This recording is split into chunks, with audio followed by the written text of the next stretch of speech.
Hello and welcome to Donkey Chats. We're so excited you're here. Today we're going to do an extra special edition of Donkey Chats to talk about miniature donkeys. They are just so cute. What's not to love? So I just can't get too excited. I'm trying real hard to keep it all in. My name is Brittany Sweeney and I'm the communications manager with the Livestock Conservancy. Here today is the amazing Julie Jones to talk about miniature donkeys and our fabulous Cindra Kerscher. Cindra, do you want to introduce yourself? Hi all, I'm Cindra Kerscher, Programs Coordinator for the Livestock Conservancy and the Shade 'em and Save 'em program. And I'm super excited to get to cross species today and talk about mini donks. So Julie, welcome. Thanks for joining us. Yes. Why don't you tell us how you found your way to the world of mini donkeys? What got you there? I was asked by the National Miniature Donkey Association to represent the breed today. And my first donkeys were purchased in the late 90s. And the reason I acquired donkeys is that I would visit a friend that had horses. I rode and knew this person. And anyway, there was a field of donkeys next to his farm. And I would stop and my husband and I would laugh. And sooner or later, it was like about 2 years later, we were able to track down a couple donkeys. And so anyway, it's evolved from there, and we gilded our jack, and we missed the babies terribly. And so I got online and found a jack down in Texas, and I live in Mount Vernon, Washington, and had him shipped up here. And I grew up on a dairy farm. My parents were raised registered Holsteins, and I still live here today, 59 years later. And as a youth, I showed in 4-H and FFA, and dairy heifers put me through college. My FFA project was 60 or 80 Holstein heifers that were raised from day olds. And so I've had pigs and sheep and steers and anyway, through all the years, when I first started raising miniature donkeys, they're the most rewarding little creatures ever. And all of the livestock I had raised at one point or another are going to be on someone's dinner plate. I was a farm girl. That's farming. But these little donkeys, they're very loving, and they're just hard not to love. And people come here. I live on a very busy road, and people from Seattle often take a shortcut to go by here to go to the San Juan Islands. And so my fence line is often lined with people who get to know each other and just admire the donkeys and pet them through the fence. Oh, that's awesome. Julie, how many donkeys do you have? There are 62 here right now. Wow. That's got to be fun. It is. And of course, I live in Western Washington, so we have rain, but I'm set up perfectly because I have 5 barns. So if there's a raindrop, either open the gates, or if they have foals, everybody comes in. I just, especially when I'm taking care of foals that are sold as babies and waiting to be weaned at 5 months and go to their new homes. I want them to be perfectly healthy and happy. Mm-hmm. Yeah. Julie, tell us, how do mini donkeys, how do they differ from a standard as far as height and weight and temperament and all of that? Okay, the first miniature donkeys were imported to the U.S. in the early 1900s, and their popularity took off because of their personality and their small size. And the National Miniature Donkey Association, their breed standard is that they must be under 36 inches. And they are their own true breed. They were not bred down. The Breed Association also discourages breeding donkeys to be less than 30 inches because these donkeys were draft animals and they were bred to do, a function, which was carry goods to market or pull carts or work in grinding wheels. So the Conformation is very important.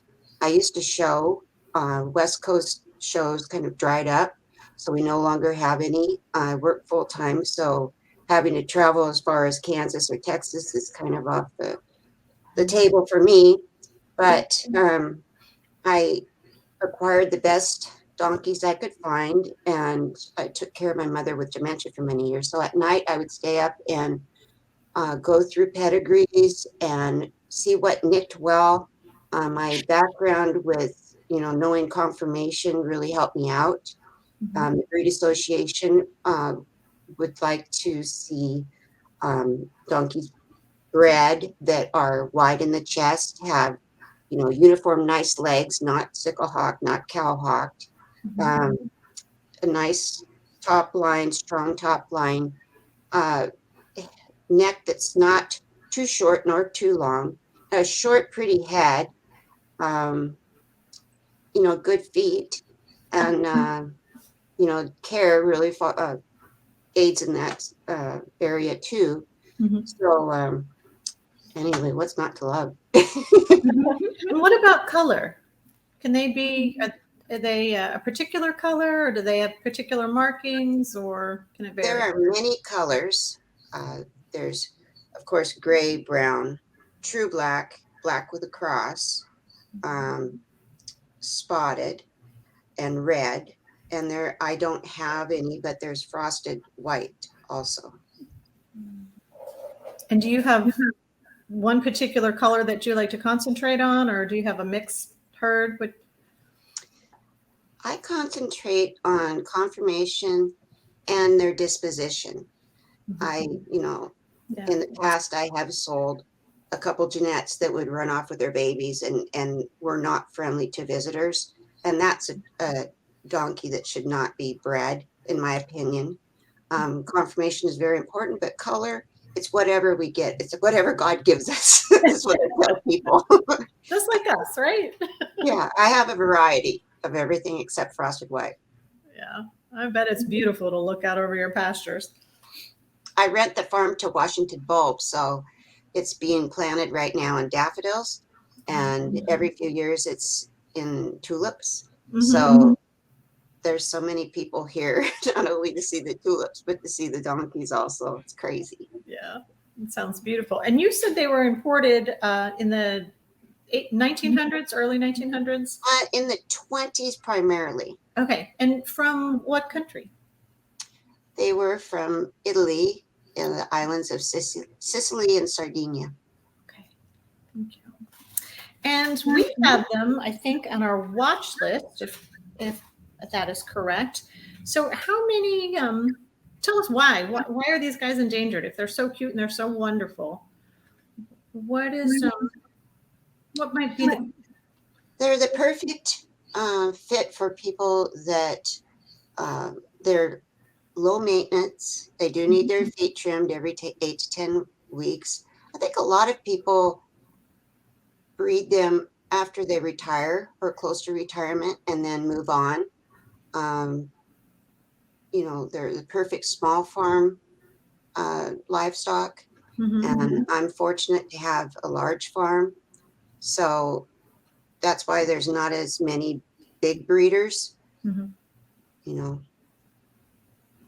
People fall in love with them as pets later in life, perhaps, and don't necessarily get into breeding as much as you did. Right. I sell a lot of breeding stock, but I also sell a lot of pets, but they're used in therapy for people. I mean, a lot of people use them that way. I have a customer in Canada, not hospice, but COVID has kind of flipped everything upside down, for everyone. But she's going to hospice, nursing homes. I have a customer that plans to use them for school counseling.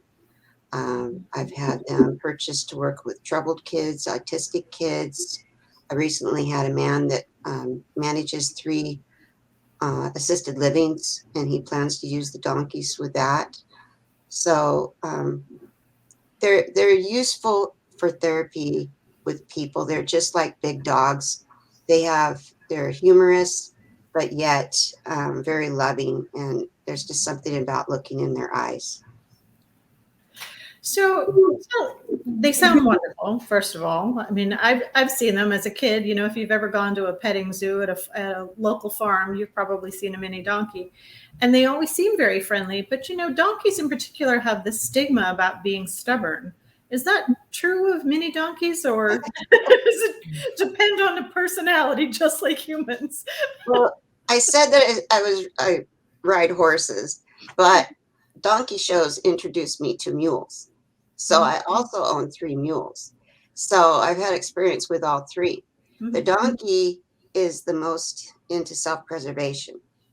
And so they're not going to get themselves hurt. Horses, it seems like you could put them in a rubber room sometimes and they're going to find a way to hurt themselves. Mules are kind of a combination, and I think there's a saying, and I probably have it all wrong. It's like you can or you could force a horse, ask a donkey, and negotiate with a mule. So as long as a donkey trusts you and you have patience, they can be trained to do about anything. But that's the key, is trust. And they don't get themselves hurt. And I've had a lot of donkeys, and I think the only injury I can ever think of is from one kicking another, probably during feeding time. But that's it. They keep themselves out of trouble. That's nice. Keeps the vet bills down, huh? Yeah. So, Brittany, you had a couple of questions, I think, didn't you? Or did I hit them already? I think you covered a lot, but you were talking a little bit about training them to do anything. Do you have any training tips for people, or tips for building trust with your donkeys? Donkeys, okay, with horses, it's repetition, repetition, repetition. Donkeys, they learn quickly, and you might only get 1 foot on something a day, but they remember that. Maybe the next time they're going to walk over it without hesitation. So it's just a matter of patience and praising. They love praise. And so when they do something good, you really have to pet them and talk to them. It's really different than horses. That's great. Donkeys can be trained to jump. They can be trained to trail obstacles, such as walking a plank, backing around barrels with a pack on, going through water, all types of things. There's at shows, there's in-hand jumping, which, you know, you run alongside your donkey and go over jumps. They go over the jumps, and then if you are clear, then everyone has a chance, and it's to go as fast as you can, so the fast time wins. There's also tons of driving classes, such as the pleasure and reinsmanship, but also the fun classes like barrel racing and driving poles or cones. Just a lot of different gaming classes that are very fun. And they're, you know, miniature donkeys are excellent for children, and there's youth classes. And so, you know, it really builds their confidence too. They sound so versatile. That's amazing. They are. I have people that take them hiking.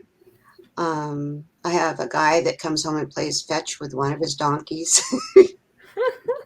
I only sell in pairs, and donkeys are very social, and they rely on a buddy. I have a lot of people that, you know, want a donkey for a companion for a horse, and sometimes that works out, but I only sell foals, and I want the foals to have a buddy of their own species, and they rely on each other. And I have Jeanettes that I see every day in the fields, and they're paired up. A lot of them have best friends, and that's just the breed. They want to be with a buddy. I'm very picky on where my donkeys go. Buyer needs to send me pictures of their fencing and their shelter. And COVID has made people crazy, you know, for buying or for getting dogs and cats. You know, it's really sad. A lot of them went back to humane societies. I've probably had 300 inquiries in the last year and a half. Wow. And I've been very selective on where my donkeys go. They can live to be over 35 years old, and I want them to go to a long-term loving home. And, they're just a lot of fun, and they deserve to be taken care of. It's just really sad when you see donkeys that go through livestock auctions and aren't well taken care of. And I've worked a lot, a long time trying to build the best herd I can. And so I want them to, sorry about that. It's very emotional for me. Yeah, I was just going to say, it sounds like they're family, really. I mean, they're your children. That's beautiful. That really is beautiful, Julie. There are some people that raise animals and, they're raising for profit. They might love the species, but they're raising for profit, and their goal is to sell it, no matter who they sell it to. And I'm more in your camp. I want to know that where they're going, they're going to have an excellent home and a good life. And because just like you, I would miss them too. Yeah. All types of livestock. Don't get me wrong. I'm a farm girl. Yeah. But these just, capture your heart. Yep. I totally get it. Yeah. So it sounds like you don't really even need to market. I mean, if you've had 300 calls over the last year and a half, is it all just by, car traffic, foot traffic driving by, or do you advertise anywhere? How do you market? I have a website. In the last year and a half, we really haven't kept it up to date just because we haven't had to. I usually have about 20 to 25 foals a year. I try to keep 2 because, I need to replace my foundation stock. I'm very particular where my retired genets go. They must go to a very serious home. Yes, I haven't really had to worry about marketing. I have a Facebook page. And I, sometimes gosh, really, should I put some pictures on there? Because I know that my Facebook and my email is just going to blow up. It's just a wonderful, wonderful thing. But yeah, there's a lot of interest in miniature donkeys, and people like Arnold Schwarzenegger. He puts on videos of him and his miniature horse and miniature donkey in his house. Or so people start watching things like that, and they immediately want a miniature donkey. I have a lot of inquiries for people that want to use them in as livestock protection animals, and they're too small to be used for that. And there's I was at a farm in Texas. They had 6-foot cyclone fence, and the coyotes, they had packs of coyotes down there that would actually dig under the fence and still get their baby donkeys. Wow. We only have an occasional coyote that comes through here, and all of the donkeys would run after it, and there wouldn't be an issue. But they're just not big enough to protect themselves against, dogs or, several coyotes. Now, do you keep livestock guardian dogs with them, or you think? I haven't had to here. I live out in the flats where, I'm in the farming area, and they're really, I hear one once in a while, but we really don't have any issue with predators here, knock on wood. But none of my donkeys, except perhaps a Jack in the summertime with a group of genets, will stay outside. But otherwise, I just automatically bring them in. I just want them to be safe. Yeah. And they don't need to be on pasture 24/7. That's one of the issues that people have is, donkeys, they can't be fed alfalfa. It's too rich for their liver. They can, be fed a good quality grass hay, trace mineral salt block. In our area, it was selenium deficient. So added selenium to their salt block is a good idea. People tend to give them too many treats and grain, and grain can be like a treat, but they should not be fed that daily. Once their neck gets fat, that fat will never go away. even after they lose weight. And if they become extremely obese, the neck's crest can actually break over. Wow. So overfeeding is something that you have to avoid. Yeah. And so our donkeys in the springtime, we gradually turn them out for just a few hours at a time. And because there's so much sugar in the grass, anyway, we don't want a founder problem, which we've never had. And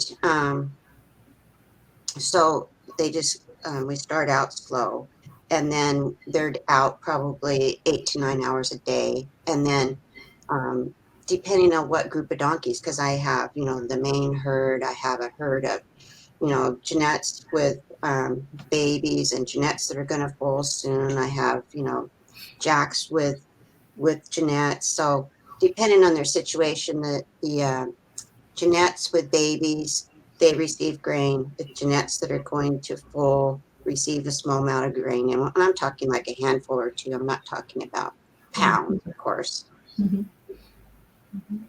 And they're very hardy. They're, very, they should be vaccinated at least once a year. Person can learn to do that themselves, of course. And then worming, I tell people, my customers, that they're finding that the wormers, for deworming, the worms are building a resistance to the chemicals in it, and that it's best to work with your vet to come up with a worming program that works for your situation. And possibly a solution may be to take fecal samples to your vet to have them checked so that you know what to treat. Which animals? Yeah. Well, it sounds like you were doing a fabulous job. How long ago did you start with these? And you may have said that in the beginning, but I didn't. 97 or 98.